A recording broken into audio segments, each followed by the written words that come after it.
Bueno, no hay dudas que es uno de los temas de la semana. Tiene que ver con la media sanción al proyecto de despenalización del aborto o la interrupción voluntaria del embarazo por parte de la mujer. 129 votos a favor, 125 en contra y una abstención. Esto ha determinado que ya tenga que discutirse ahora en el Senado. Betiana Cabrera es médica, pero también además es integrante de Agrupación Mujeres de la Matria Latinoamericana. Hablamos de Mumalá. Y también está Memé Moscoso con nosotros, integrante del portal de Belén, una vez más para discutir sobre algo que ya ha sucedido, ¿no? Que es concreto, que tiene que ver con esta media sanción. ¿Esto qué significa y en qué posición las pone ahora a las mujeres, sobre todo las que vienen luchando en pos de que se apruebe, ¿no? Bueno, la verdad es que todavía estamos muy emocionadas y muy conmovidas, no solamente por el resultado que se dio en la Cámara, sino también por toda la movilización social que significó. Estamos hablando de 1 millón de personas en Buenos Aires. Bueno, muchas de nosotras viajamos porque para nosotras es un momento histórico. Hemos empujado muchísimo para llegar hasta acá y no nos queríamos perder de ese momento colectivo, de encontrarnos con mujeres y organizaciones de todo el país.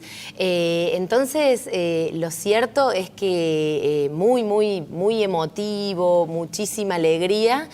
Y por supuesto, ahora estamos expectantes. Sabíamos que estábamos en una situación de paridad técnica, ¿no? Que teníamos muchas posibilidades de ganar, pero si ganábamos era por una diferencia ajustadísima, como lo fue, contando hasta último momento, recibiendo llamadas de diputados, diputadas que decían, no, bueno, miren, yo la verdad que no soporto más la presión, yo la verdad que tengo que volver a mis provincias, yo la verdad que no. Entonces, fue un momento muy álgido. Bueno, ¿no? sintieron presiones. En el caso de quienes no están a favor de esta legalización, ¿también sintieron esas mismas presiones por parte...? Fueron tantas las presiones que recién a las 4 de la mañana uno de los diputados pampeanos manifestó en su Twitter que había 2 votos que se habían manifestado en contra de la despenalización que terminaron votando a favor, o sea que las presiones siguieron incluso durante toda la sesión. De hecho, Delú y Rauschenberger de La Pampa se habían manifestado en contra y terminaron votando a favor sorpresivamente, en plena madrugada, ¿no? Los recuentos a las 8 de la mañana, 1 hora y media antes de que se diera la votación, hablaban de un rechazo a la media sanción y terminó siendo lo contrario, con muchísimas presiones, realmente. Hay que decir que así como se vio una marea de pañuelos verdes y de mujeres que apuestan a que esta ley se termine aprobando, también se vio una movilización masiva por parte de aquellas mujeres y hombres de la sociedad que desean que esto no suceda, ¿no? La sociedad es muy dividida y un Congreso también sumamente respetuoso a la hora de hablar. ¿Qué se aprobó? Concretamente, ¿qué dispone, digamos, este proyecto que ya tiene media sanción? Bueno, tiene media sanción. Estipula la interrupción voluntaria del embarazo hasta la semana 14. Estipula también esto que tiene que ver con la objeción de conciencia, de que no puede ser realizada por las instituciones, porque las instituciones no tienen conciencia, las conciencias las tienen las personas. Entonces, estipula también que en caso de violación, en caso de salud, de algún problema de salud o que corre riesgo la vida de la mujer, o en caso de alguna malformación incompatible con la vida extrauterina, eso se puede hacer inclusive después de las 14 semanas, que en realidad tiene que ver con algo que ya nosotros tenemos consignado en nuestro Código Penal de 1921, es decir, que ya en breve cumple 100 años, que era esto del aborto por causales, ¿no? La interrupción legal del embarazo por causales. Estipula también que no hacen falta denuncias ni ningún recurso administrativo, solamente el mero consentimiento informado de esta mujer o cuerpo gestante, y por supuesto también estipula que esto también va acompañado de un proceso de consejería, ¿no? ¿No hay algún punto en común, digamos, ¿no? Porque todos acá estamos hablando de defender la vida. Bueno, principalmente la vida de la madre. Pero ¿no hay algún punto en común en donde uno se pueda poner de acuerdo? Siempre es digamos, tan lineal la situación de que no se puedan dar excepciones de mujeres que... Creemos que sí, y eso tiene una razón de ser. Digo, partimos de presupuestos diametralmente opuestos.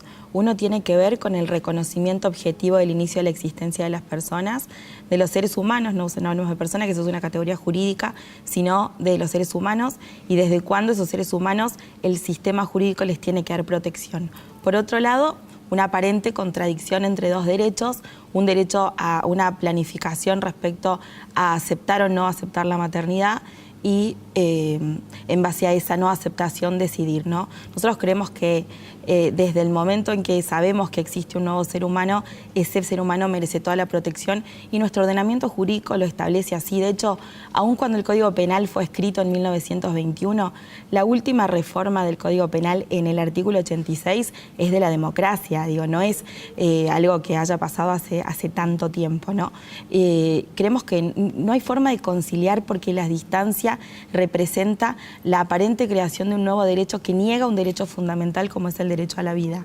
Y las contemplaciones que tiene el proyecto que acaba de tener media sanción van por ese camino, van por un camino en el que, dando por hecho que hay una situación que se repite, el Estado tiene que desaparecer de la persecución del delito y desaparecer de eso. ¿En qué se ha fallado? Pero nuestro Código Penal entero ha fallado en eso. Bueno, pero digamos, entonces en eso coinciden. Había una falla muy profunda para que hoy estemos hablando de aborto sí o aborto no. Pero todos los delitos tienen esa misma falencia en la persecución. Y no por eso podemos abolir el derecho penal.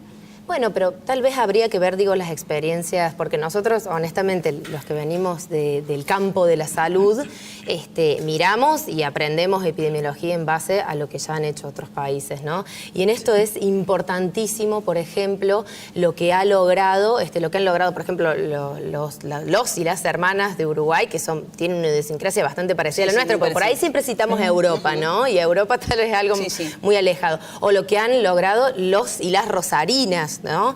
Entonces, ¿qué es? A partir de la implementación, ¿no?, de la interrupción voluntaria del embarazo, según los estándares y los protocolos de la Organización Mundial de la Salud, es decir, abortos medicamentosos en el primer trimestre de gestación, han logrado reducir a cero la mortalidad materna por abortos clandestinos. Que ese es el problema y la realidad que tenemos hoy. Ahora, nosotros llegamos mal hasta esta situación, llegamos muy mal. Llegamos con un país en las cuales solamente 8 provincias tienen implementado su protocolo, que ya por supuesto la Corte Suprema en 2012 dijo que había que implementar protocolos de actuación en casos de abortos legal, ¿no? Solo 8 provincias, Córdoba no es una de ellas.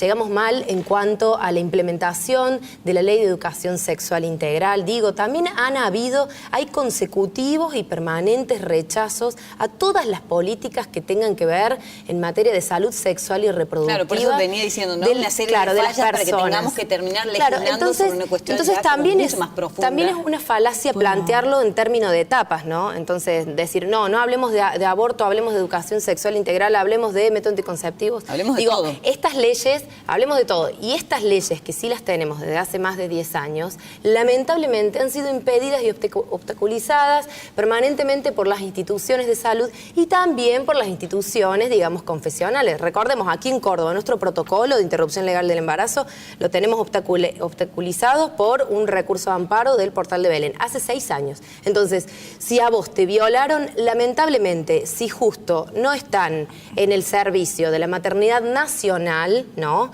los y las profesionales que no son objetores de conciencia, bueno, vamos a ver si activamos alguna red o algo, pero lamentablemente vas a tener que viajar de provincia, porque acá no se garantizan tus derechos. Se han conocido casos espantosos como el de Salta, por ejemplo, ¿no? Sí. En ese caso de Salta, y te voy a decir, nunca estuvo en la decisión ni de esa niña ni de su mamá solicitar un aborto.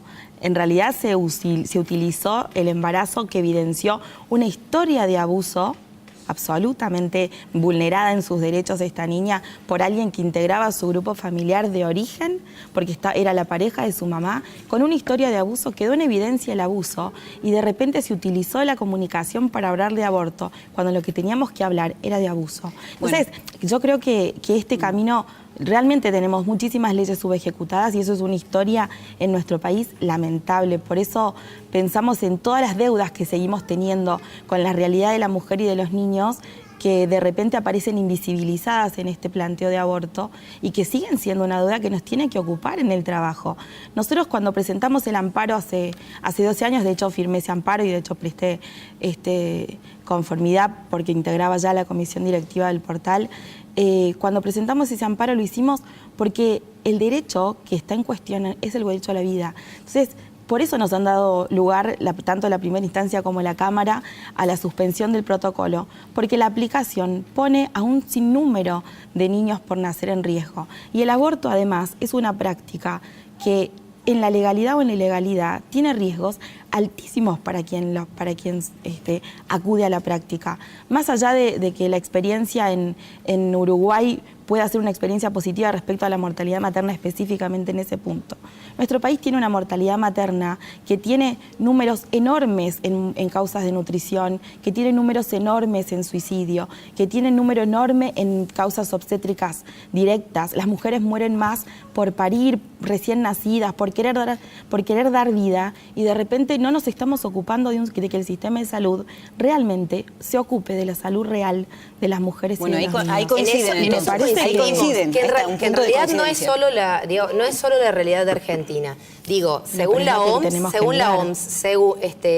los abortos seguros, según sus estándares y sus protocolos, tienen un riesgo de mortalidad que va de 0,2 a 2 mujeres muertas cada 100.000 abortos. En cambio, en los países desarrollados que han podido medir esto, ¿no? En cambio, los embarazos llevados a término, con embarazo, parto y puerperio, entendido, digamos, todo el proceso, el riesgo es de 8 mujeres cada 100.000 nacidos vivos. Entonces, digo, obligar a las mujeres a gestar y a parir también tiene sus consecuencias. Y lo hemos visto. Nosotros recordemos el caso lamentable de Ana María Acevedo, esta mujer de 20 años con un tumor de maxilar inferior. Ella, primero, por supuesto, cuando fue a hacerse atender, ya detectaron que tenía un embarazo en la semana 13. Los médicos en la institución no solo que se negaron a atenderla, sino que se negaron a derivarla, ¿no? ¿Cómo termina la historia? Bueno, la historia termina que Ana María Acevedo no solo no recibe tratamiento por su patología de base, no solo que no se realiza la interrupción legal del embarazo para poder hacerse tratamiento quimioterápico, solamente se le da alguna medicación paliativa, porque no toda la medicación paliativa no es teratogénica, y lamentablemente ella fallece en realidad le inducen un parto con 20 semanas, por supuesto no hay viabilidad extrauterina, fallece a las pocas horas ese bebé, ella fallece a las 2 semanas posteriores, dejó 3 niños, ¿no? Y su madre, por supuesto, la vimos en el Congreso hablando a favor. Es un caso, ¿no? Como tantos otros. Lo que estoy celebrando es que podamos hablarlo y que podamos discutirlo de esta manera. Ha sucedido en el Congreso, sucede en las calles, sucede, por ejemplo, en esta mesa. Todavía queda un largo debate, esto tiene que ver con la Cámara de Senadores, y les voy a pedir, en pocas palabras, ¿por qué no debiera aprobarse y por qué sí debiera aprobarse? ¿Por qué no debiera aprobarse? No debiera aprobarse porque hay cuestiones sobre las que no se puede avanzar, no se puede aniquilar un derecho para otorgar otro aparente, ¿no? El derecho a la vida es el fundamental derecho que tenemos todos los seres humanos y que el Estado tiene la obligación de reconocer, no de otorgárnoslo. Es decir, forma parte de todo nuestro ordenamiento jurídico la protección a la vida naciente, y por eso vamos a seguir trabajando con independencia de la media sanción, vamos a seguir trabajando, generando conciencia respecto a las obligaciones que tenemos todos en construir realmente una sociedad y una realidad en nuestro país en la que se respeten los derechos desde la concepción. Gracias. Debería aprobarse en senadores, porque justamente esto tiene que ver con atacar un problema que tenemos hoy real, latente, ¿no? Que es esta discusión de abortos clandestinos vinculados a complicaciones y a mortalidad materna, y por otro lado, aborto legal, ¿no? Para paliar con esta situación y que el Estado se haga cargo, y también, ¿no? Porque estamos dándole el derecho a decidir a estas mujeres, a estos cuerpos gestantes. Ellas son sujetas de derecho en su gran mayoría, también son madres, ¿no? En un 60% ya son madres de otros niños y niñas, en su gran mayoría es porque han tenido un fallo de un método anticonceptivo, y lo cierto es que ellas deberían poder decidir sobre su propio cuerpo, ¿no? Tienen derechos. Y bueno, también porque es parte de una tríada que nosotros siempre decimos y sostenemos e impulsamos y peleamos férreamente, ¿no? Que es esto de educación sexual para decidir, anticonceptivos para no abortar y aborto legal para no morir. Gracias a ambas. Seguramente esta discusión seguirá, va a continuar. Bueno, les vamos a contar quién es nuestra artista de la semana. Tiene que ver con un escritor, hablamos de Paz Casas Nóblega, y fíjense que el viernes pasado fue el Día Nacional del Libro, y en este caso la colección que les mostramos a continuación es una colección de libros digitales.